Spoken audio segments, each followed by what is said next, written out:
Assalamu alaikum wa rahmatullahi wa barakatuh. Hürmetli тамашачылар, siz Huzur TV телеканалын карыйсыз. Хәерле сәгатьтә тапшыруын башлыйбыз. Сезнең белән мин Резида Салахова. Бүген студиябызда кунакта бик хөрмәтле кунагыбыз, мөгаллимә, мәгърифәтче, җәмәгать эшлеклесе Сәйдә Абыстай Аппакова. Ассаламу алейкум, Сәйдә Абыстай. Ва алейкум ассалам ва рахматуллаһи ва баракатуh. Бик шатбыз сезне бездә кунакта күрүебезгә. Әйдәгез сөйләшүебезне тарихтан башлыйк әле. Сезнең нәселегезгә күз салсак, 13 буынга кадәр әтиегез ягыннан муллалар, мәзиннәр булганнар дип беләбез. Әйдәгез нәселегез турында сөйләгез әле. Бисмиллаһир-рахманир-рахим. Әйе, безнең әтиебез ягыннан 13 буын, әниебез ягыннан 4 буынны гына беләбез. 13 буын нәрсәдән килгән? Безнең иң беренче динне өйрәтә башлаганнар тау ягына. Гарәпләр килеп, менә бу югары исламнан башлап, Ульян ягына киткәнне тау ягы дип әйтәләр. Шушы тау ягына килгәченнән алар әниебез безнең Камскә түбән Кама була инде Җәмәки авылында указлы Арифулла мулла кызы була. 18 яшендә тормышка чыкканда 4 тел белә. Татар теле, гарәп теле, төрек теле, фарсы телләре. Менә шушы дини гаилә, бер дини гаилә белән никахлашкан. Элекке вакытта балаларны, җегетләрне, кызлары үзләренә бирмәгәннәр тормышны, ата-ана никахлаштырган. Менә алар шушылай итеп буыннан буынга, байны байга, хезмәтчене хезмәтчегә, мулланы муллага шушылай айрым димчеләр тоташтырганнар да 13 буын шуннан килгән. Я ул мулла булган, я ул мәзин булган. Мулла урынында берәр җиргә авырса, берәр җиргә китсә кунакка, ул мулла вазифасын үтәгән. Менә шушылай итеп 13 буын. 7 буынга кадәр мин шәҗәрә яза башлаган идем. 4-сен таптым әти ягыннан, 4-сеннән тагын 7нче буынга сөйләү буенча гына билгеле, документ буенча белмәгәч шәҗәрәгә кертмәдем инде дим. Хәзерге вакытта да әтиебез үлгәннән соң 3нче буын Ильяс хәзрәт булды. Имамыбыз үзебезнең авылда, мин үзебезнең авылда Алланың биргәненә шөкер 2001 елларда акча биреп мәчет салдырдым. Аннан соң гарәпләр булышты салып бетерергә, авыл халкы булышты Алланың рәхмәте белән. Имамнар бик күп булды. Шуннан Ильяс хәзрәт безнең инде 13нче булып утырды, әтибезнең 12нче була, Ильяс хәзрәт 13нче була. Ильяс хәзрәт үлеп киткәч, аның улы улын Илмаз хәзрәтне куйдык. Ансы 14нче буын китте инде. Хәзерге вакытта ислам динен кабул иткәнгә 1000 еллыкта укый заочно укыта. Укырга кирдек инде Аллага шөкер. Менә шушылай итеп буыннан буынга бара ул без аны. Мин бик шат шушылай. Шушы нәселдән булганга. Әни ягында булганнар, тагы да галим булганнар. Аларның авылында гарәпләр тукталган булса кирәк, буенча, тарих буенча. Әнинең әтисе Гарифулла, Гарифулланың атасы Насибулла, Насибулланың атасы 16нчы, 15нче буынга барып җитешә. Шушы Җәмәки авылының зияратына узган елны баргачыннан кунак итеп чакырдылар. Гаҗәпкә калдым. Шул заманнан бирле имамнарның каберен саклап киләләр. Ул авыл инде Караталга күчкән Җәмәки авылы, Казаннан кайтып идарә итә. Менә шушы бер кеше исемен әйтә алмыйм, язылган миндә инде. Шардуганы бар, шардуганнары буялган, исем фамилиялары язылган, ташлары шул кийинчә тора диярлек. Менә шуңа күрә, менә бу каберлекләрдә имамнарның, менә шәҗәрәләр буенча да имамнарны белеп халыкка аңлату, бу халыкны тәрбияләүгә керә. Менә моны гадәткә кертергә кирәк. Бик рәхмәтле мин аларга. Рәхмәт. Шәҗәрә төзелгән инде, димәк, сезнең нәселнеке. Тормыш иптәшегез Ринат әфәнденең дә шәҗәрәсен төзедегезме? Аныкыны Галим Равил Апаков була инде. Апаков түгел, аның әнисе ягыннан гына Апаков була. Фамилиясе unutulup gitti әле фамилиясын әйтен мингә. Равил абый. Равил Галим ул. Ул шәҗәрә ясаган. Амирхан әйтә алмадым. Равил Амирханов төзегән, бик матур итеп шәҗәрә, өйдә шәҗәрәче бар. Апаковларның бөтен гаиләләре дә кергән, тормышлары да кергән, балалары да, хәтта безнең балаларыбыз да кергән. Оныкларыбыз да иншалла Аллаһ бирсә. Аннан соң бит әле тугра дигән нәрсә бар, Сәйдә абыстай. Аңламадым. Сезнең тугра дигән нәрсә бар, тугра. Сезнең гаиләгезнең туграсы бармы? Андый юк дип әйтәм. Хәзерләнгәне юк, мин хәзерләнгән генә барар. Димәк, сез үзегез ясадыгыз. Минем аңарга физически өлгерә алмыйм, вакытым юк. Язылган бик күп. Бүген тотынып чыгарсаң, бүген хәзер дип әйтергә була инде, җиллары гына кайсы бер оныкларын гына кертмәгән. Аны кемгәдер биреп ясатып чыгарырга була, аңа әле өлгерә алмыйм. Иншалла. Команда йөрүдә. Минем вазифам да бар бит әле, ансы да бар. Мөселманнар, хатын-кызлар, мөслимәләр оешмасында бөтен Татарстан халкы шулай сайлап куйды. Татарстан Республикасы мөфтиятендә һәм бөтен Россия мөслимәләр оешмасында дәгъват шурасы, ягъни вәгазьчеләр шурасының җитәкчесе. Шуңа күрә мин өйгә кайтып кергәнем дә юк диярлек. Бөтен республика буенча гына түгел, чит илләргә дә чыгып китәм. Хәтта Америкасына да барып җитәргә туры килде инде. Ульяннарга да барам мен, Чувашиягә да барам, Мариэлга да барам, Свердловскка. Кая чакыралар? Дәфтәргә язылган, шуның буенча чыгып китәм. Менә бүген чакырдыгыз, сезгә килдем, әлхәмдүлилләх. Шулай. Ходай кабул итсен. Амин, Шулай бит ул менә ризык төшсә, аяклары йөри. Без дә сезнең белән Кырым Республикасында танышкан идек. Сөембикә варислары фестивалендә, хәтерләсәгез, 2009 елда. Менә шуннан бирле инде мин сезне беләм, сокланам. Шуңа күрә рәхмәт сезгә. Мин сезне һаман телевизордан күреп торам. Әлхәмдүлилләх. Рәхмәт, Сәйдә абыстай, бик зур рәхмәт.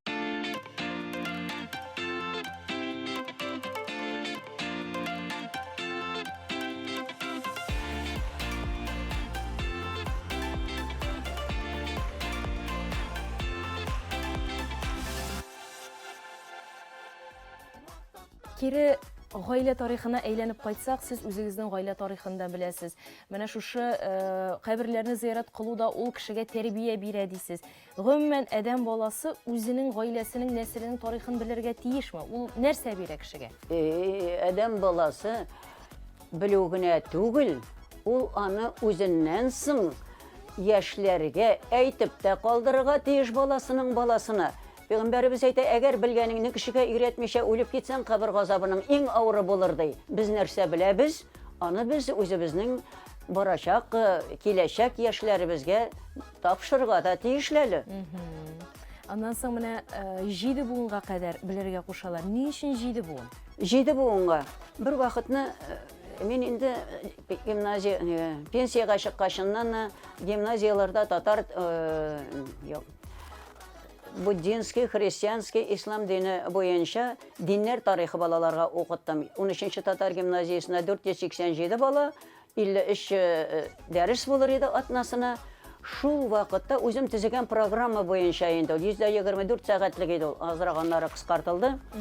Менә шушы гаилә тормышына килгән чагында яңадан кабат әле икенчегә китмим тагы, минем сүзем күп булыр. Кеше ни өчен үзенең нәселен белергә, өйрәнергә тиеш? Өйрәнергә тиеш дигәндә, шәҗәрәне белү генә түгел, тормышка чыкканча иреңнең 7 буынга кадәр шәҗәрәсен дә белергә тиешле дигәнгә күрә, мин балаларга әйтә идем инде.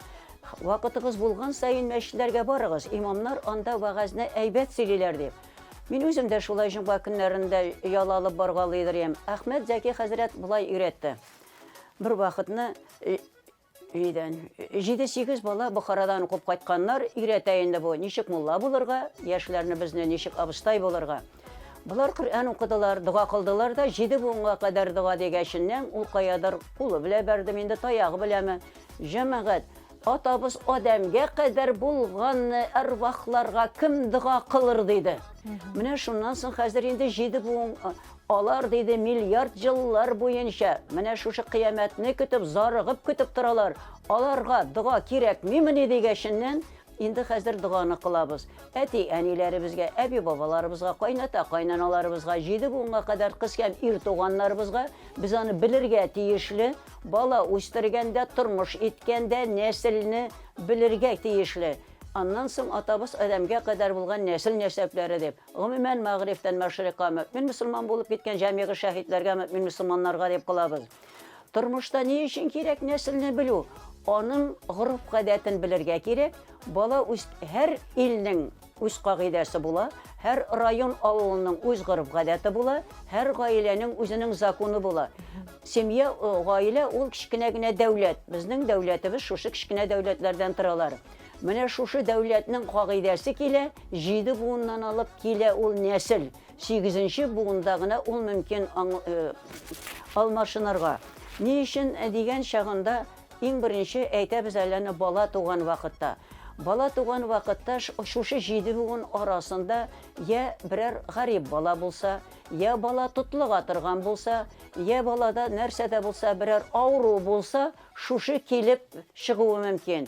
Ни өчен дигәндә, бик матур гына гаиләдә бер явыз бала туа. Бу нәсел белә килә. Исерек гаиләсендә дә менә дигән муллалар килеп чыгалар. Димәк, аның 7 буын нәселендә бик яхшы шушындай ата-ана булган шулай килә. Шуңа күрә баланы тәрбияләү өчен, иреңнең горыф-гадәтен белер өчен, хатыныңның горыф-гадәтен белер өчен, аның йорттагы кагыйдәне белер өчен, кайната белән дөрес яшәр өчен, шушы 7 буынны тормышка чыкканчы, никахны укытканчы хатта белергә тиешлебез.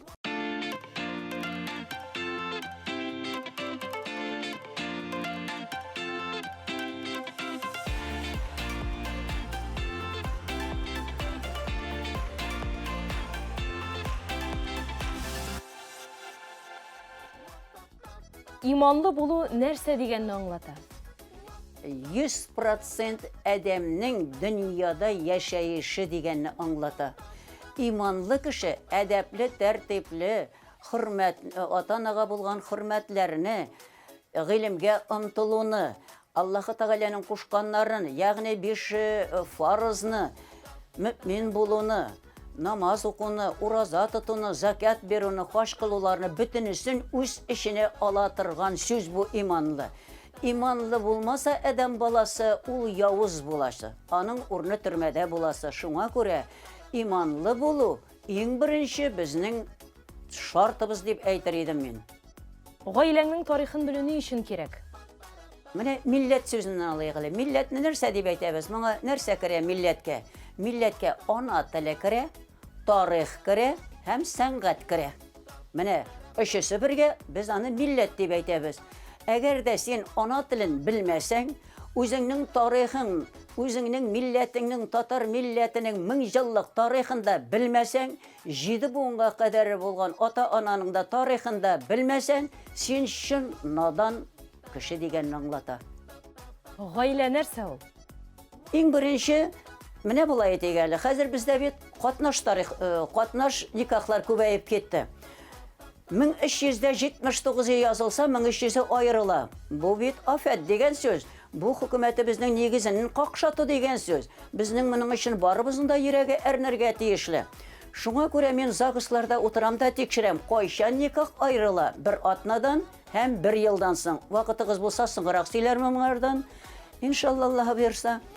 Менә шушы никахны ныгытыр өчен без иң беренче ата-ана уйланырга тиешле. Кемгә баламны өйләндерәм, кемгә мен тормышка чыгам дим. Ни өчен әйтәм мин? Руска барырга өйләнергә тиешле дим. Татарга, хәтта мишәргә өйләнергә барырга дип әйтәм бир. Бу мишәрләрнең ачуында китердем, бер вакытны мен әйтәләр, нигә алай дип әйтәсең дип. Чөнки мишәр халкы үткен халык. 1,4% төркиләр Мангун якларына килгән чагында аларны каршы алмаганнар. Тәти апа, акча эшләргә килдегезме безгә дип. Кайтырга да алар уңайсызланганнар. Монда торырга да уңайсыз. Шуннан соң бу халык әрсезләнеп, алар бик көчле омтылалар гыйлемгә. Алар динне яхшы итеп алып баралар. Алар тормыш итәргә тырышканга күрә, әрсезләнгән, усалланганга күрә, әйтәбез татарның иң усалы дип. Шуңа күрә бер генә мисал китерәм. Әгәр дә Мишәргә чыкса инде безнең Казан территориясындагы гына түгел, Татарстан Республикасындагы халык йомшак безнең. Тыныч дип әйтәм инде, буйсынучак көтеп тора ул аны, кеше эшләгәндә кайчагында.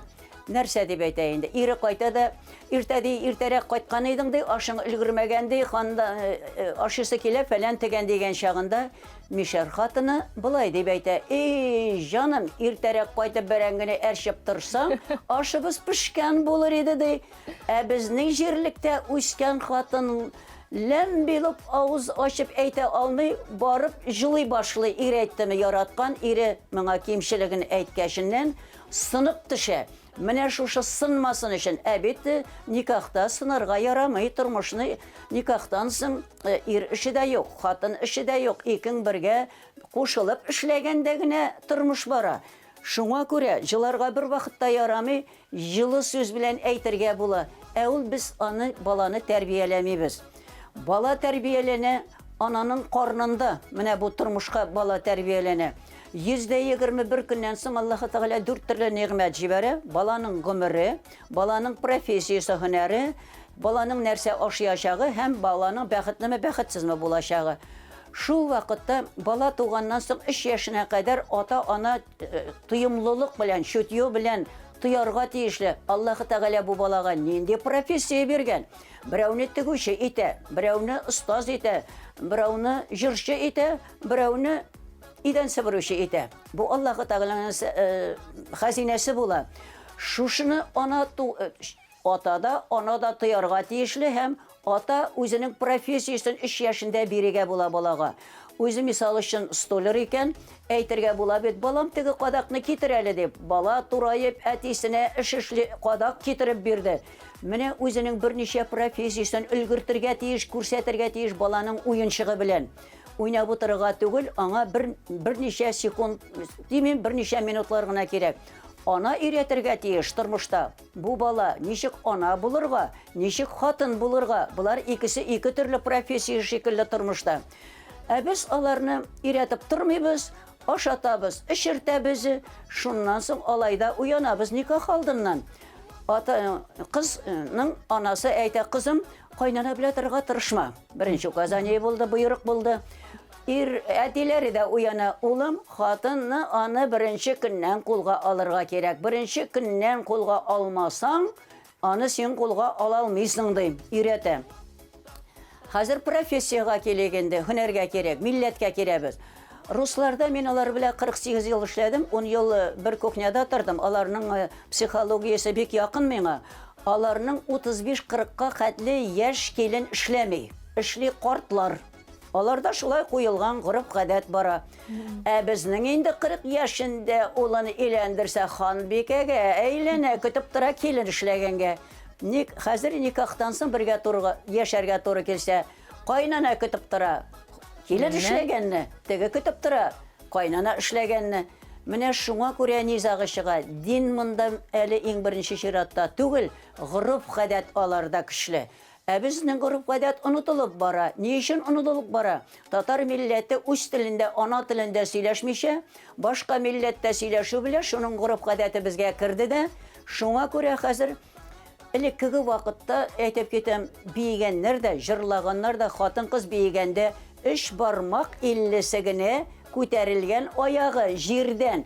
Хәзерге вакытта калфак кигән, җефәкшәлләр, балитәкле күлмәкләр кигән, әйләнсә киндеге күренә. Аның үзегез беләсез, ыштан төбе күренә. Менә тарихны белмәгәнгә күрә без менә шушы көнгә калабыз. Үз ана телебездә сөйләмәгәнгә күрә безнең тормышыбыз да бармый. Үз милләтебезгә өйләнә чыга белмәгәнгә күрә. Чыктыңмы? Ул вакытта инде җигелеп аңларга тиешле аның да горыф гадәтен, аларның да горыф гадәтен. Аллаһ Тәгалә атабыз Адамнан хәзер атабыз Адамнан алып безнең пәйгамбәрбез арасында 124 меңнән артык пәйгамбәрләр җибәргәннәр. Алардан Аллаһ Тәгалә таләп итә 7 төрле әйберне генә. Бисмиллаһир-рахманир-рахим. Аманту биллаһи. Ышанам мин Аллаһның берлегенә, ва малаикатихи ва дахи фәрештәләренә, ва кутубихи ва дахи китапларына, ва расулихи ва дахи peygamberlerine vel yevmil ahiri, ahir zaman bulaşağına vel qadari hayrihi ve şerrihi min Allahi Teala. Takdirinin suydbanın yaxşısı da yamanı da Allah Teala'dan buluğa vel baqti ba'del mevt ölgenden soň yanadan tirilüge. Alardan şuşunuguna talep itile. Arakıda içkenler, zinada kılganlar, başkasında işlegenler ışanabız mı? Işanabız. Ene o kukuregine tağa ul özün dini deyip sanı. Bizning indi hazır peygamberlikni alğaşından ya Habibim deydi, dostum deydi. Sina da qala şuşu müminlik deydi. Garapça şuşu jidi türlü eybirge ışanunu eyteler müminler deyip, Rusça eyteler veruyuşu deyip, Tatarca eyteler ışanuşular deyip. Peygamberimizge de eyte Habibim sina da qaldı şuşu müminlik deydi. 10 yıl iret özünün ümmetlerine dedi. 10 yıl ötkeşinden Peygamberimiz ayta tağın nerse işlesinler benim ümmetlerim degeç. Miqraç kişesinde alıp qayta 5 vakit namazını isteler şuşu ışanuğa. Ondan sonra urazanı bir ayını farz ete Allah Teala. Ondan sonra Mekke'den Medine'ye köşkende Müslümanlar kalenderi bilen 2. yılda zakatını 40'nın bir ilişin halinden kelişte hoş kılığa. Mine şuna göre Eytmin Rus milletine de sen şıkma ilenme deyip, şıgasın iken anlat sinanı tarihini, alar müminler güne, biz mümin Müslümanlar, mine Müslümanın anlayız, müminler de biz, şuluk vakitte 10 yıldan soň sırada nişlesinler deyip sırağaşından Allah-u Teala aytdı. Indi hazır ışanganlıkların, yani müminliklerin gamelde işte işlep kursetsinler dey. Mine biz hazır işte de işlep kursetebin. Ruslar da şakıralar Kur'an okurga. Şundan benim Rusçam eybet oku bulmağına göre men konspektini tüzeyim de, onu yatlayayım, kızga karşına barıp sileyim de. Şundan soň mine bu jirlerim ağırta başlagaç, vannaga kirip oturup çıgayım, kirimeli taharat alarga deyip kirip jalaytam da, alar okuylar benim konspektini aytalar. Biz 25% qına ötebіз eken, Tatarlar 100% öteler eken deyip. Anlatırga kerek, hazır anlatılgaçından Rus milletleri özleri tilep İslam dinin kabul eteler.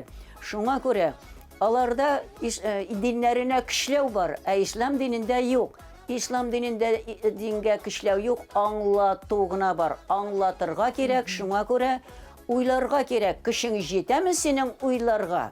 Ana gıylemin var mı? Tarihini bilesin mi? Özünün milletin nişik yaşaganını anlata alasın mı sen ili turmuşqa çıksan? Alar hazır köbüsü bizning İslam dinin kabul eteler. Galimler, vraçlar, alar fen bilen, medisina bilen kabul eteler. Benim bu turda bir köp şeylerlik məlumatim var elhamdülillah. Çünkü balalar okutqanda 12'şer saat akademiya naukta tarih öğrenirge toru keldi. Sizning vaqtınız az bulğanğa görə bunu anlatıp ketesim keldindi. Rahmet. Tatar yoqluy deydigiz. Anlamadım. Tatar yoqluy degan fraza aytdingiz. Neçe gitip uyatırgasın Tatar milletin? Uyatıp bulamı Tatar milletin? Tatarını uyatıp bulamı? Tatar yoqluy deydigiz. Yoqlayış ol? Yoqlayış ol. Ol qanagat bugünkü turmuşumuzdan. Qaragız əli, mine 5 yılda iş zor qırılıq buldu üstəlimizdən ekmek düşmedi. Hükümetimizge rahmet, aytırga kerek. Turga urnumuz var, motor yollarımız var, şəhərimiz büyük motor bizelgen. Biz qanagat bulğandan soň əli bit hadisdə var, bilgeningni kişi gayretmişe qabatlap aytam, ölüp ketsen qabr gazabı da bardı. Kişini de bu kileşek bugunga da iretip kaldırga kerek. Bizning bugünkü yaşayışımız 50-60 yıldan kelgen bunlar için biz hazır yaşarga tiyişli. Bizgi hazırgi vaqtda nişik alıp barabız turmuşni. Eti enilerimiz, babalarımız, burungu Bulgar babalarımız yol salgandan tarih boyunca barabız. Peygamberimizin hadislerin en birinci aytırga kerek bizning barışımız elbette Allahu Teala'dan. Allahu Teala şuşulay bəxtli millet etip yaratmagan bulsa, babalarımızны şuşulay etip 300. yıllardan soň namazga bastırmagan bulsa, biz şuşulay etip əli sili almagan bulur edik. Allahu Teala şuşulay bizni, eti anilerimizni, babalarımızны üretkenge göre biz de şulay birinci anlarga kerek. Her işimiz. Mine sizning bilen söyleşip oturuda bu birinci Allahu Teala'nın va'dasi. Allahu Teala koşmasa, Allahu Teala yazmagan bulsa, biz sizin bilen söyleşip oturalmasak erazide. Meşe Allahu kana ve ma lem yasha lem yakun diye Allahu Teala tilemese bir nerse bulmay, tilesegine buladı. Şolay. Seyda abыстay neçe gitip balalarını dinge yoqun aytırga. Аларны ничектер көчләп якын айтып буламы? Башка ысуллары бармы? Әллә инде бары тик Дингә дисеңме син аны? Дингә ничек якын Юк, айтырга? көчләү ярамый. Үзеңнең Көчләү хатта үзлегеңдә. бездә тыелган ислам дине буенча. Баланы тугашыннан менә иң беренче бала тугаш кабатлап әйтәм 3 яшендә үткәргән чагында менә кайчан кертергә кирәк. Имән булып кияүгә чыгарга иләнер вакытында түгел, ул вакытта каткан була ул. Кәрзинне үрәләр тал чыбыгыннан, яшь тал чыбыгыннан. Әниебез безнең әтиебез колхозның 148 умартасы бар колхозы да инде бу. Әни мине җитәкләп бара. Кызым ди, син инде хәзердә 3 яшь тулды, 4 яшь белә барасың ди. Әйдә сезгә йорт салыйк әле ди. Инде әни 1 метр чыбык тапты. Шуны бер карандаш озынлыгында ручка озынлыгында сындырды да 1 квадрат сызды. Элекке вакытта бишәр бүлмәле коттеджларда тормаганнар, 1 бүлмәдә 3 килен яшәгәннәр.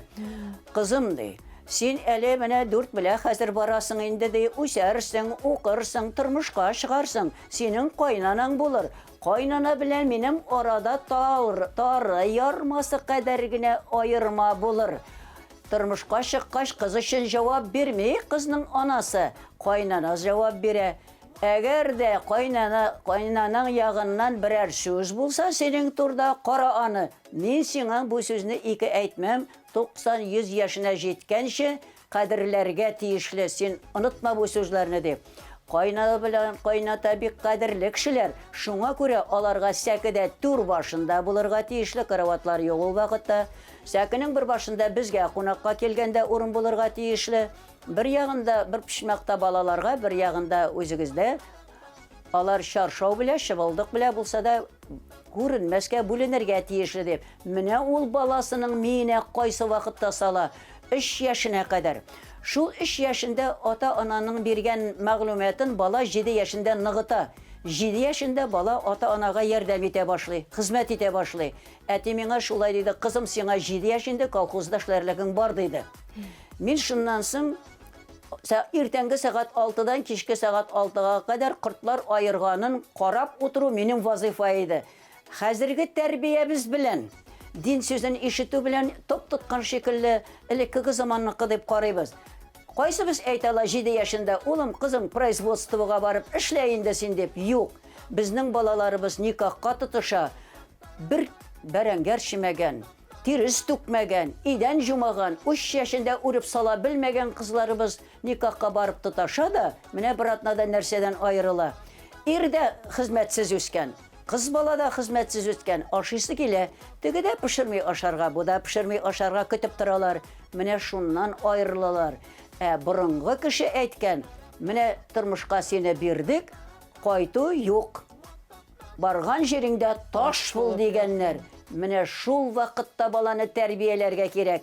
Ничек итеп син балаңны күрәсең килсә, 121 көндә жан иңгәч олы кеше кебек ата-ана ул бала белән сөйләшергә тиешле.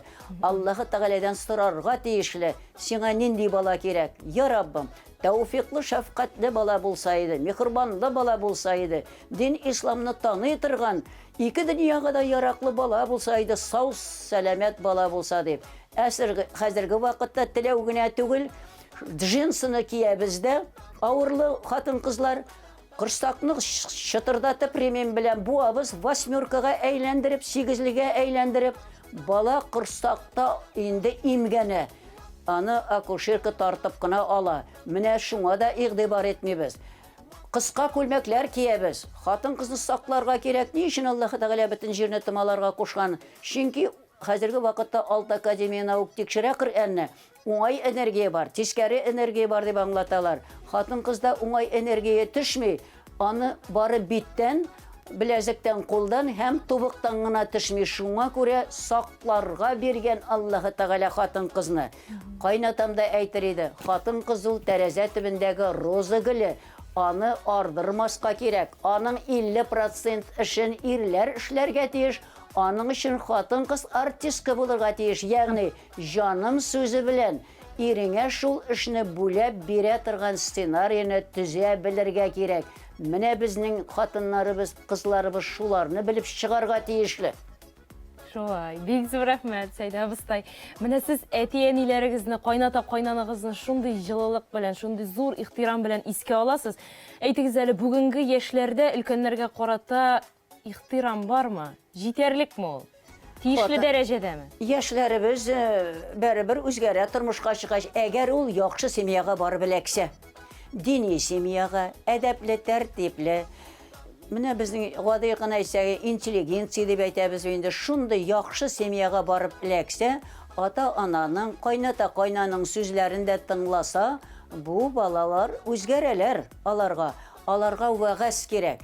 Ә вәгазьне біз кайдан ишетәбез? Юк бит бүгенге көндә. Кайда гына булмасын, бөтен җыелышларда, театрларда, концертларда, радио, телевизорларда әдәп, тәртип, әхлак, хөрмәт өзлексез сөйләнеп торырга тиешле. Бармы безнең имамнарыбыз, абыстайларыбыз концертларга, театрларга йөрүче? Бер мин йөрим, юк бит. Ә ничек кеше белән син эшләргә тиешле? Ничек вәгазьне син сөйләргә тиешле? Хәтта минене Бәдрәф ягындагы кеше чират җыелса, мин шунда вәгазь сөйлим минем өчен. Минем өчен зур зал да кирәкми. Ә бит барган җирләрдә 7 сәгать вәгазьне сөйләп кайтам әле. Әле генә менә мин Сабада булып кайттым. Шуның хәле канәгать булып кайттым. 70ләп кешене җыйганнар вәгазьне. Тарата алмадык кешене. Кешегә вәгазь кирәк, аңлату кирәк, тәртипне иң беренче куярга кирәк хәзерге вакытта безнең аксаганны. Әдәп, тәртип, әхлакны. Язучылар сәхнәгә бирергә тиешле, шул тәртипне бирергә тиешле. Артистка образга кереп, аны халыкка җиткерергә тиешле.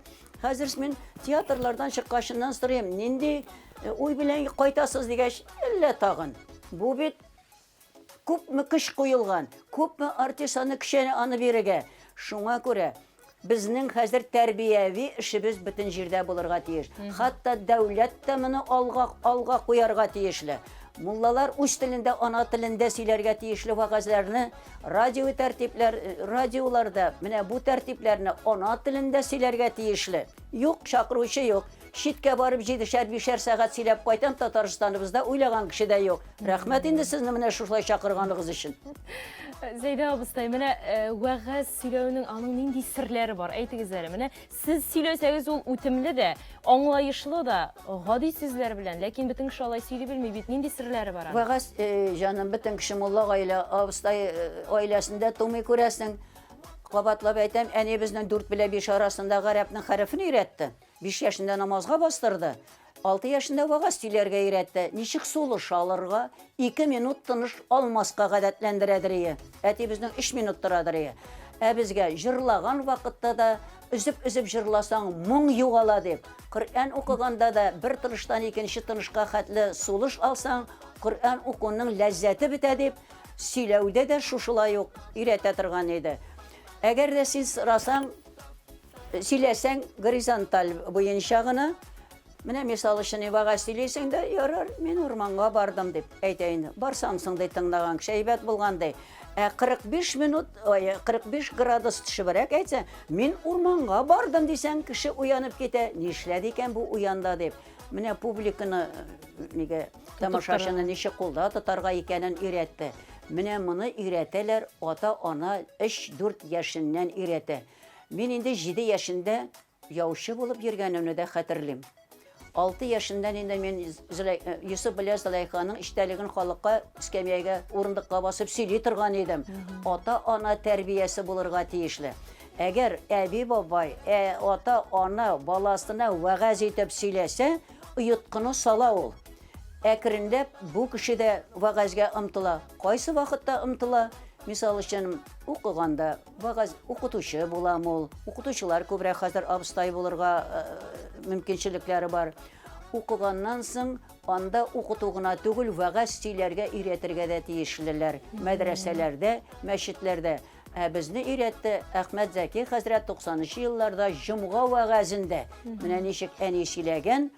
Хәзерге вакытта имамнарның кайсы берләре мин 35 ел кеше белән аралашканга йөргәнгә күрә шактый гына мәгълүмат алынды инде. Куркытып өйрәтәләр ислам динен. Менә сезне Аллаһ Тәгалә тамугыда жандыра. Менә сез тамугы әхилләре дип. Үзе кая була икәнсең әле кеше җанганда. Куркытмаска кирәк ислам дине белән. Ислам диненең мөхәббәт уятып, аны аңлатырга кирәк. Әхмәт Зәки хәзрәт бер вакытны булай ди. Bir jigit әйтә, biz de әрвахларга дуа кыла белмибез ди. Кил әле минем янга ди. Килде. Бисмиллаһир-рахманир-рахим дип әйтәле ди. Әйтте. Инде син Аллаһ Тәгаләгә ышанасыңмы ди? Ышанам ди егет. Без подвалда инде, алар югарыда, Мәрҗани мәчетендә 90-нчы, 91-нче, 92-нче еллардыр инде бу. Хәзер ди әрвахларыңны тиздә ди. Раббана атинаны беләсеңме ди? Юк белмим ди. Аллаһ әкбәр дип вертикаль рәвештә ди. Менә вертикаль рәвештә бер генә мәртәбә битеңне сыптыр. Менә бу Коръән уку була диде. Бисмиллаһир-рахманир-рахимны каләм яза 700 ел ләухил мәхфузда. Менә шушыннан шушы бисмилла белән ди намазыңа да басырга була. Әлхәмдүлиллаһ хуалланы көтеп торма энем. Ят иң беренче маңгаеңны сәҗдәгә тидерү фарыз диде. Менә шушылай аңлатырга кирәк. Куркытмыйча гына. Вагаз сөйләгәшеннән дә кайсы вакытта муллалар әйтә син Алла турында гына сөйлә, Алла турында гына сөйләде. Аллаһы Тәгалә турында сөйләргә 124 мең пәйгамбәрне җибәргән Аллаһы Тәгалә. Алар безгә аңлатканнар. Минем бик күп сеңлем моның турында вакытыгыз юк. Әйдә тагы дәвам итик. Абыстай булу турында сөйләшик алайса. Абыстай булалар Кем бөтен кешедә. лаеклы? Менә сез рәхәтләнеп абыстай була аласыз. Сезнең кыяфәтегез дә килә, сөйләм дә килә. Сөйләгән вакытта ашыкмыйча, алай итте, булай итте дип әйтергә ярамый бер вакытта да. Башта игенне алыр өчен сукалыйбыз, тырмалыйбыз, ашлыйбыз, аннан соң гына чәчәбез. Монда да шулай. Минем әйтергә бер сүзем булса, мин аны әйтер өчен сәгать ярымнар сөйлим. Ир белән хатын арасына керәм. Ягъни динне, менә шушы ислам дине таләпләрен фән белән бәйләргә кирәк, медицина белән бәйләргә кирәк, гаилә белән бәйләргә кирәк тә, аннан соң гына динне аңлатканда, дин үзеннән үзе автоматически килә ул. Аның өчен иң беренче әдәп, тәртип, әхлак, хөрмәтне өйрәтергә кирәк кешегә. Ягъни комган белән йөрергә өйрәтергә кирәк, тәһарәт алырга өйрәтергә кирәк. Ата-анага, кайната-кайнанага, әти-әни дип эндәшергә өйрәтергә кирәк. Менә шуларны өйрәткәченнән дин үзеннән үзе автоматически да килеп керә, Аллаһ бирсә. Вагазчылар кирәк, бүгенге вакытта вагазчыларыбыз юк диярлек. Шулай, рәхмәт. Берничә Мөмкин, мизгелдән мөмкин. дәвам Бер-беребездә итәрбез. вагазчы булалар. Күбрәк артистлар, укытучылар, балалар бакчасында эшләүчеләр, алар бит Тәрбиячеләр. балалар белән, кеше белән эшлиләр. Аннан соң инде үзеңне үзең тәрбиялисең. Абыстай булдыңмы, үзең башта артистка буласың. Ни өчен дигәндә, синең киемең дә, сөйләшүең дә, укуың да, сөйләгән сүзеңнең нәтиҗәсе дә кешегә барып җитәрлек булырга тиешле. Куркытмыйча. Иншалла, Аллаһ бирсә. Рәхмәт. Мин сезне берничә мизгелгә генә бүлдерәм. Мине инде тамашачылар да гафу итәр бүлдергәнгә. Чөнки Зарар юк, ярар юк, вакыт юк бит. Шулай, сезне тыңлау бик кызык, ләкин шулай да даими сәхифәбезгә тукталыйк. Әйе. Даими сәхифәнең темасы бүген гәүрәт.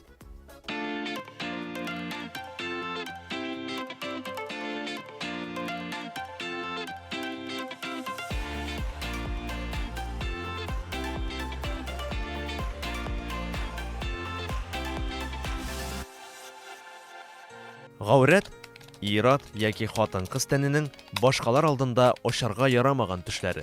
Гәүрәтне каплау тәнне ят күзләрдән яшерә, кешене төрле бузык теләкләрдән тыеп кала. Иратлар өчен билдән алып тезгә хәтле тән гәүрәт булып санала. Хатын-кызларның йөзе, беләзекләренә хәтле ике учы һәм тубыкка хәтле аяк башларыннан кала бар тәне капланган булырга тиеш. Мөселман хатын-кызы өчен башка мөселман хатын-кызлар алдында тәненең киндектән алып тезләренә кадәр өлеше гәүрәт санала. Мөселман булмаган хатын-кызлар алдында гәүрәтләре шит ират каршында кебек була. Мәхрәм туганнары, ягъни кияүгә чыгарга ярамаган ират алдында хатын-кыз кулларын, чәчен, балтырларын һәм кулакларын ачарга мөмкин. 4 яшькә кадәр кечкенә балаларның гәүрәте юк.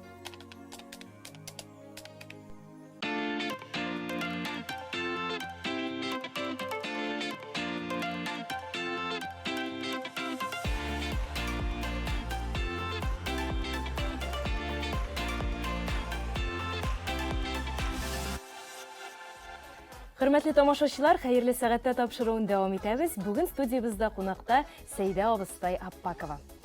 Сәйдә абыстай, сезнең бит әле тагын бер зур бер хезмәтегез бар. Ул да булса тузмый торган бүләк дигән китабыгыз. бигрәк күңелгә ятышлы, истә кала торган исем ничек уйлап чыгардыгыз? Кем киңәш итте? Каян таптыгыз шундый исем һәм гомумән шушы хезмәт турында сөйләшик әле. Бу кеше белән аралашудан чыкты дияр идем. Иң беренче. Кеше белән аралаша, гафу итсен, имамнарыбыз да әле бит имам булдым дигәннән дә әле шын вагачы да, шын Коръән хафиз да түгел бит әле. Рәхмәт шушылай баруларына да. Шулай да аларга әдәп, тәртип, әхлакка кирәк. Өйгә кайтты, хатыныңны кыйнаймыш. Бу бит ислам дине буенча хатын кызга ырынырга рөхсәт юк бит аңарга. Тормышка чыккач 50-гә 50 ди. Аның да вазифасы, хатын кызның да вазифасы бар. Аның да хукукы бар.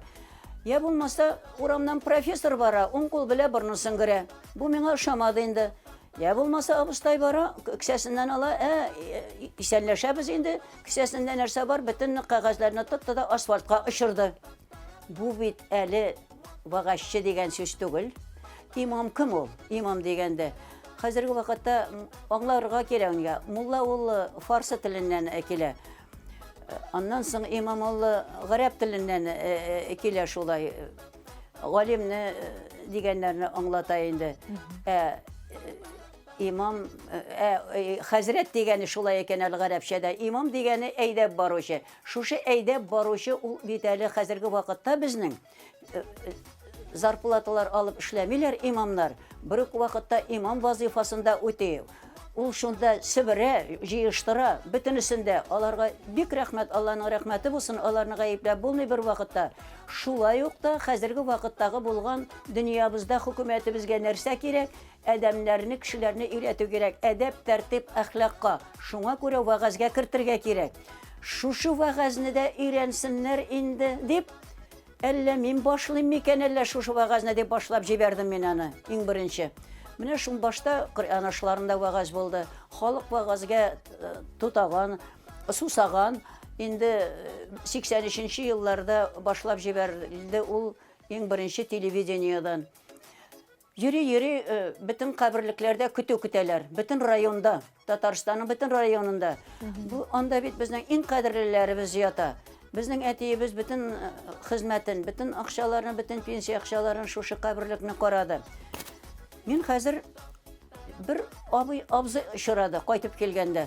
Сөйләдем инде чыдаша алмыйча. Сөйләдем дә әйдә сеңлем, мин сине бер җиргә алып барыйм әле ди. Менә мине син миңа сөйләгәнне чәчми түкме син дә сөйләрсең ди. Алып кирде бер кичкенә генә будкага. Бер бүлмә кичкенә генә утыртты эскәмиягә. Анда бер яшь бик матур гына кыз утыра. Сөйлә хәзер миңа сөйләгәннәрне. Сөйлим, мине шушы сыерлар көтү көткәннәрне инде монда бит инде авыл советлары карарга кирәк. Һәр кемнең әти-әнисе, балалары, кадерлеләре, нишләп без монда көтү йөртәбез? Нишләп дип, мин шуннан соң бөтен авылларга йөри башладым. Автобуска утырам да чыгып китәм, бер җиргә барам да вагаз сөйләп кайтам. Шулай әйтә, аннан соң мәҗлесләрдә аннан соң әнә шул 487 баланың әти-әниләре абыстай итеп чакыра башладылар. Аларга сөйли башладым, ирләрне аерым җыелышыям, хатын-кызны аерым җыям, ата-аналарны. Ни өчен дигәндә, Коръәндә рөхсәт ителә ирләргә хатынын яратмаса да яратам дип әйтергә. Хаты янында әйтеп вагаз сөйләп булмый бит шулай дип. Аннары икесен бергә кушам. Шулай итеп вагазга тартылгачыннан аңладым, вагазчылар юк. Халык Коръәнгә тартылганчы башта вагазны көтеп тора. Кайсы вакытта Коръән укыганчы вагазны сөйлисең, килеп кергәченнән әйтерсеңләр, ул килеп керә бер мәҗлескә, туй мәҗлесенә кебек кайсы вакытта. Бу инде халыкның тәрбиясенә карый. Беренче башланып чакырган чагында Әхмәт Зәки хәзрәткә бардым мен. Ничек итеп абыстай булырга дип. Бу миңа әйтә инде. Сеңлем ди, кызым ди, син Әлхәмнең тәрҗемәсеннән башлай инде ди. 35-кә якын кеше җыелган, барсы да декольте, ике генә кеше яулык бәйләгән, бер карчык, бер мин генә. Инде мин хәзер Коръән укыганнан соң Әлхәмнең тәрҗемәсенә күчкәч, синең кебек бер бик матур гына кыз хатын инде басты да, юк инде абыстай, синең Әлхәмнең тәрҗемәсен тыңларга килмәдек без. Biz монда туганнарны сагынып, дусларны сагынып, сөйләшеп утырырга килдек ди. Менә 92 елдагы әле безнең диннең торышы. Хәзерге вакытта рәхмәт имамнарыбызга, абыстайларыбызга дин бара, әлхәмдүлилләх. Йөгереп бармасак та атлап барабыз. яңадан кайтан кабатлый әдәп, тәртип, әхлакны идән себерүшеннән алып президентыбызга кадәр кайгыртырга тиешлебез. Ансыз без татар милләтен саклап кала алмыйбыз. Гырыф гадәт белән ана телебез килеп керә. Ана телебез белән безнең дәүләт телебез килеп керә. Димәк, без инде китап турында сөйләшә башлаган идек. 2 бүлеге чыккан инде. Бу тузмый торган бүләкнең шулай бит. 3нче бүлеге дә дөнья күрәчәкме?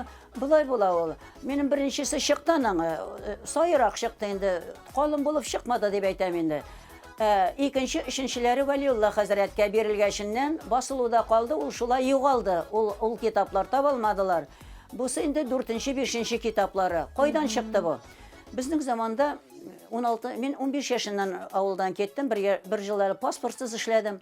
Әнигә кайттым да, бөтен кеше әйтәм, әниләре бүләк бирәләр кызларына, балаларына дим. Әни әйтә, кызым, бүләк кирәкме? Әйдәлайса, мунчаны жагып җибәр әле ди. Мунчаны жагып җибәрдем, мунча өлгерде. Мунча өлгерде, әти, әни, керәсезме дигәч, юк әле, бу мунчада синең белә керәбез ди. Әниләр, мин синең белә кергәнем юк дим. Апалар белә керәбез инде. Юк әле, кызым, мин синең белә керергә булдым дим. Шуннан ул вакытта мин торам, әни җуңганны көтеп, әни керәле кызым минем яныма ди. Юк, дип инде мин. Ялан, бездә гадәтләнмәгән инде кыз бала ана белә керергә. Апалар бар бит. Шуннан соң әни чыкты киенә торган җиргә, комганга су салды. Шуннан соң кызым, мин хәзер диде, гысыл кыенам, карап тор диде. Әни гысыл кыенды да, кыенып бетергәченнән, әни, мин моны бит 5 яшыннан беләм дидем. Бу гысыл кыенганны. Кызым, шушы гысыл кыенуны белмичә, адәм баласы дөньяда яши алмый. Менә сиңа тузмый торган бүләгем шушы диде. Менә шул тузмый торган бүләк һәр вакытта да әти-әнинең әйткәне белән яшим. Күбрәк мин яшәдем тормышта кайнанам белән. Шундый яхшы гаиләгә туры килдем мин. Кайнатам шул кадәр контрольга куйды. Авыр күтәрү, базарга бару, кибетләргә бару, ирләр эше, акча тота белмәсә, үзең ияреп чык. Әти, күтәрми бит ул дигәченнән өйрәтимме ди. Өйрәтә дидем. Биретка киям инде, монда галстук шикелле яулык бәйләнгән инде, яшь чак, модный чак инде киелгән чак. Кызым ди, башта зур сумпыңны тотты, әйдә җаным кибеткә чыгым кирегәле дип әйтте. Капка төбенә чыккачыннан, подъезд төбенә чыккач ди, биретка төбеннән чәчләреңне битеңә төшерде ди. Җаным, сумканы гына тотып тор әле, битләремнән чәчләремне алыйм дип әйтте ди. Чәчеңне рәтләгәч, подружка, ал иреңне дә әкият сөйлә, башка сумка күтәрмә диде. Менә шушылай өйрәтте. Арыга тырышма диде. Хатын-кызның төнге вазифасы да бар. Хатын-кыз арыга тиешле түгел, тәрәзә төбендә роза гөле. Әгәр аңарга кайнар су сипсәң, ул бер көндә үк сыгылып төшә. Хатын-кыз мен әйтә, син телең белән сөйләп тор, эшне ирең эшләп торсын диде. Менә шуңа күрә хатын-кызларны өйрәтәм, 4 төрле профессиягыз булырга тиешле. Беренчесе чиста, пөхтә, ару, артистка булырга. Чиста булырга, теге тимер килен машина жуа. Хатын-кыз бер вакытта да эләргә тиешле түгел әйберләрен карават өстенә, диван өстенә, урын өстенә үтүкләмеме, һәр нәрсәнең урыны бар, упаковать итеп куярга тиешле. Аруны беләбез, машинада 3 мәртәбә шайкый. Ул белә җусак, үзебез дә 3 мәртәбә шайкыйбыз. Ә менә бу артистка булу, үзеңнең тавык эшең, хатын-кызның эшен, иреңә җаным сүзе белән бүлеп бирә белү сценарийсын төзү. Менә бусы авыррак булса да, мәҗлесләрдә шулай сөйләгәч, бер хатын әйтә, җаным түгел, җ хәрефендә әйтерлек түгел хәзерге ирләргә ди. J хәрефен әйтергә теләмәсәң, ул вакытта өеңдә ялгыз утыр дидем миндә. Без яшәргә тиешле никах белән, ир дә өйләнергә тиешле. Ул гынах була өйләнмичә яшәү, ялгыз яшәү. Үзенең парын эзләргә кирәк. Мөмкинлекләр бар безнең. Күпме ирләребез хатынсыз яшәү авылларда, шәһәрләрдә. Менә никахлы булган чагында шул никахны саклау вазифасы хәзерге вакытта хатын-кызлар өстенә төшә. 99% хатын-кызларның нервысында, сәламәтлегендә бара. Шуңа күрә бөтен эшне эшләп барсаң, 10 елга гына түзә кызым сәламәтлегең. Шуңа күрә ирең белә бергә эшләргә кирәк дип өйрәтте кайнадам. Шуңа күрә аларга мин әти-әнигә дога кылган кебек догадан калдырганым юк. Аларга гына түгел, 7 буыннарына да кайнатамның. Аллаһ Тәгалә кабул итсен. Сәйдә абыстай, сезне яшь вакытта мулла кызы булганга ничектер яшьтәшләрегез читкә дә этәргән дип беләбез. Менә шулай башкалардан аерылып тору сынаумы кешегә? Ул бик авыр нәрсә ул. Һәр вакытта да, элеккеге вакытта муллаларны шулай мыскыл итәләр иде инде. Төрле сүзләр белән инде авыр иде инде ул. Бер вакытны алар белән кайтканда мине этеп җибәрделәр. Кызлар инде, алар кич утырганнар икән инде. Мин инде мулла кызы булгач, алда бит әле 2 апа бар, мине чакырмыйлар инде. Балар үзләре утырганнар да инде. Аларның кичкенә сыңлары әйткән укытучы безнең авылда суга чыккач, апалар кич утырдылар дип, әйбәт дип сөйләп биргән 6 яшендәге бала. Булар инде миңа сылтадылар инде. Нинди нахак сүз бар, аны ишетәсең инде. Бар, арттан кайт, 20 метр арттан кайтам. Икенче авылда кайтабыз инде. Шул вакыттан кайчагында җылаган шагымда булгандыр инде, укып кайтам, дәресне сөйләп кайтам инде. Әнигә әйтәм инде шушындый хәл дип. Әни булай ди, кызым, сынма, сүрелмә. Дөнья булай бармый. Кайчандыр килер бер вакыт, син алардан 20 метр алда барырсың, алар артта барыр. Син гыйлемеңне шулай алып бар дип. Хәзер Аллаһ Тәгалә идарә итә безнең белән. Яфракта селкенмәй, бер кеше бер нишли алмый тормышта да, эштә дә бер генә галим итеп тарих китапларын яза алмый Аллаһ Тәгаләсез. Шул вакытта Аллаһ Тәгалә шушылай авыр чагымда булай эшләде. Шушы миңа әйткән егетнең, ул инде 1 ел утырган булганмы, белмим, инде нигәдер яшь соңрак кергәнме. Әбиләре үлгән. Әнине чакырдылар инде мәйет юарга. Мин мәктәптән генә кайттым да, шуннан әнинең каршысына төштем. Бармыйсың. Синең указлы, законлы кагазың юк. Сине халык сайлаган. 12нче буын итеп инде. Мулла шулай нәсел белә килгән. Юк, сезнең бармыйсың. Әгәр син мәҗетне юарга барасың икән, мин мәктәпне ташлыйм. Аның өчен үзең җавап бирәсең. 6нчы класста укыйм мин бу вакытта. Шуннан соң малай инде кайтып китте. Әнисенә әйткән. Әнисе малай белә килгән инде хәзер. Әнисенә дә әйттем инде. Шуннан соң кемнәр булгандыр инде, ат йөгертеп авыл советына киткәннәр булар. Ат белән авыл советына алып килгәннәр инде. Авыл советы шул көндә мәетне күммәделәр ул көнне. Бездә бит инде 2 сәгатьтән соң күмәләр инде. Авыл советыннан алып килделәр инде, язу. Әтигә дә язу, әнигә дә язу, печать сугылган. Менә хәзер әни, мин сине әйбәтләп киендереп узатам инде дидем. Менә һәр вакытта да Аллаһ Тәгалә булыша. Хәтта вагаз сөйләгән чагында 4 сәгатьтән соң халык туйгандыр инде, аргандыр, балалары кайта булыр дигәндә, 2 бармак 50сендә я гарәпчә, я татарча 2-3 сүзне алга куя. Тагы ярты сәгать сөйлим. Менә шулай итеп Аллаһ Тәгаләгә без ышанып яшәргә тиешле. Урамга чыгабызмы, иртә торабызмы, кояш күрәбезме, без канәгать булырга кирәк. Иң беренче әйтергә кирәк: Әлхәмдүлиллаһи шөкр. Мине ислам динендә иткәнсең. Мине татар милләтендә шушылай итеп сау-саламәт тудыргансың, аян кояшыңны биргәнсең дип канәгать булып, иреңә рәхмәт. Беренче Аллаһ Тәгаләгә, иреңә, әти-әниләреңә рәхмәт әйтеп канәгать булып яшәгәндә тормыш бик күркәм бара ул, Аллаһ буйырса. Сәйдә абыстай, шулай итеп санаулы вакыт үтеп тә китте. Бик зур рәхмәт сезгә килгәнегез өчен. Шушы вәгазьләрне тыңлау безгә дә файдалы булды, тамашачыларга да һичшиксез файдалы булгандыр. Чыннан да без вәгазьгә сусаган һәм вәгазь сөйләүчеләр күбрәк булсын, сезнең кебек үтемле вәгазь сөйләүчеләр күбрәк булсын. Бик зур рәхмәт сезгә. Исән-имин йөрегез. Аллаһ Тәгалә ярдәмнән ташламасын. Барыгызга да никахларыгызны озын итеп яраткан булсын. Хәер дуга барыгызга да. Иң кыйммәтлесе сәламәтлек адәм баласына. Тынычлык, тынычлык килә синең гаиләңдә булганда. Шуңа күрә никахларыгыз озын булсын. Балаларыгыз сау-саламәт, галим булсын. 2 дөньяга яраклы гыйлем белән яшәсен. Барыбызның да Аллаһ Тәгалә гынахларыбызны гафу итсен. Кушканнарын үтәп, тыйганнарыннан тыйылып яшәргә барыбызга да насыйп булсын. Ил көннәребез тыныч булсын.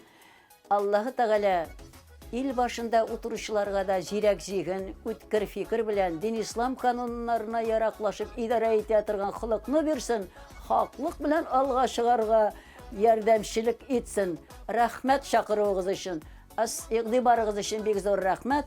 Тамашачыларга да ассаламу алейкум ва рахматуллахи ва баракатух. Бик зур рәхмәт, хөрмәтле тамашачылар. Игътибарыгыз өчен рәхмәт, исән сау булыгыз.